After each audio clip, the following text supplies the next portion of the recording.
World War II remains of great interest to historians and scholars, yet very few intellectuals study the discourse on what happened to Nazis after World War II ended. Suicides, sentences, fleeing, moving on. What interesting things were happening in the life of these killers after the spotlight was taken away? In today's episode of History Tea Time, we're delivering a sip of horror truth about where did all the Nazis go after World War II. Do you think an entire hate group simply disappeared after the liberation of concentration camps? Where did these perpetrators go?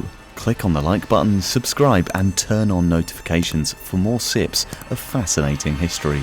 Around 45 million Nazis were involved in Hitler's propaganda, out of which only 40,000 were captured at the end of World War II. Denazification was the Allies' attempt at getting rid of the German judiciary, politics, economy and culture, everything that reeked of Nazi ideology following World War II. The Allied powers wanted German society to be reintroduced to democracy. This was undertaken as soon as the Allies achieved victory. They converted Germany into zones of occupation, namely under the former USSR, France, England, and the United States of America. The detained Nazis were treated differently in each zone. For instance, the ones living in northeast Germany, which was controlled by the Soviet Union, faced the harshest conditions. As a result, many of them requested to shift into occupied zones of Western countries. Southwest Germany, under France's control, was the most lenient area of all. In French opinion, Germany as a country was the reason behind World War II, and they did not care if the prisoner in their internment camp was Nazi or not. How taxing was this process for the countries that had to take such measures? Eisenhower, the 34th president of the US, believed denazification would take up to 50 years. The Allied Control Council had declared 5 types of Nazi offenders. 1. Major ones. 2. Militarists and activists. 3. Lesser offenders. 4. Nazi disciples. And 5.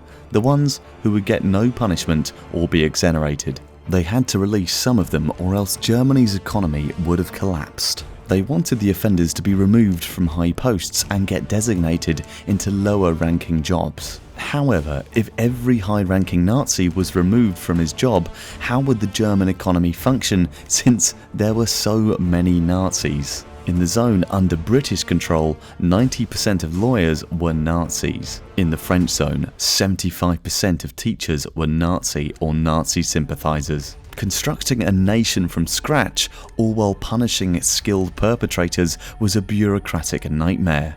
Hence, to save themselves the trouble, the Allied countries had allowed Germany to take the power back by 1946. Click on the like button, subscribe and turn on notifications for more sips of fascinating history. After Germany regained control, the Nazis started fleeing the country. Around 9,000 Nazis are known to have escaped to South America, where sympathizers opened their doors. Nazis were exiled to Chile, Brazil and Argentina. The lattermost had the highest number of Nazis. The then president of Argentina, Juan Perón, was a sympathizer and wanted to hire people who had technical and military expertise. Perón is responsible for creating rat lines in Italy and Spain. Rat lines were a series of escape routes for Nazis and fascists after World War II. Numerous Nazis crossed the borders on Red Cross tourist visas, which had the stamp of Argentina. Perón left no stone unturned, as he is also responsible for creating fake documents for the Nazis. Upon entering Argentina, some Nazis had the gall to use their real identities while living, since they believed Argentina would not send them back to Germany even if their real names were revealed and they were asked for extradition. What was happening in Argentina was a small-scale phenomenon. Argentina was not the only country to cherry-pick candidates that would help build their country. There was a competition going on between the USA and USSR on who would bag the highest number of scientists and engineers. The US conducted Operation Paperclip to recruit as many Nazi scientists as they could in 1945. Germany themselves entered the race as well, as it had realized the importance of keeping high-skilled citizens for the sake of its own economy, Nazi or no Nazi. The US found a torn-up list of skilled scientists created by Wiener Osenberg, which they used to kidnap and send them back to the US. They were held for interrogation for months, and eventually these rocket scientists went on to become some of the most successful and highest paying scientists in the US. They were even part of the NASA space program. How many Nazis do you think have been to space? For the people that couldn't escape the country, the Nuremberg trials were conducted by the Allies and representatives of Nazi-occupied regions. It was in the name of crimes against peace, war crimes and crimes against humanity. 22 leaders were on trial, out of which 12 were sentenced to death. But does holding 12 leaders responsible for the death of millions of victims of the Holocaust sound enough? Some call it the victor's justice. Some people even point out the hypocrisy of the Allies in conducting criminal prosecution after their own actions in wartime. After the Allies loosened their reins and gave control back to Ally-occupied Germany, the punishment for the Nazis was lessened. People born after 1919 were believed to be brainwashed and were pardoned.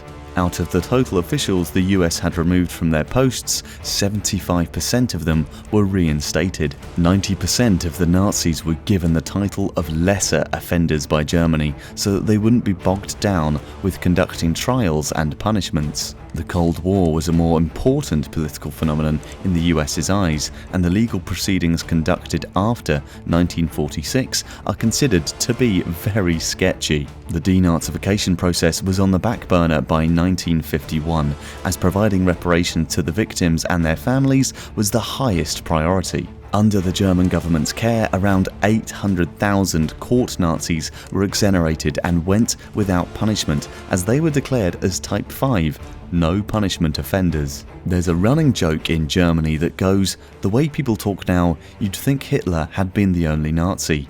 Where are the rest of them? At the end of the war, some of the Nazis who had conducted the highest number of crimes went into hiding and managed to flee the country. Many got away even after conducting mass murders. Many were caught by Nazi hunters even if they were living anonymously. Adolf Eichmann, Hitler's star, who had given the idea of the final solution and the concentration camps, ran off to the capital of Argentina, where he worked in a Mercedes-Benz automotive plant. He even managed to help his wife and 4 children escape. Israelis captured him in the end and sneaked him to their home country under the guise of an Israeli airline worker sitting in a wheelchair who had head trauma. There, he was tried for his crimes in 1960. Out of the 140,000 individuals that were brought into court until 2005, only 6,500 ended up being convicted. The echoes of the war haunt the world for lifetimes. Germany is now racing to bring the last few perpetrators and Nazis to justice. It is a fight against time itself. They are old and senile, and some refuse to accept that they were Nazis or fascists at any point in time in their lives. Do you think Nazi perpetrators should be forgiven? Comment down below to share your thoughts. Like this video? Well, click on the subscribe button and don't forget to share this with your friends. Thanks for watching, and we'll see you next time.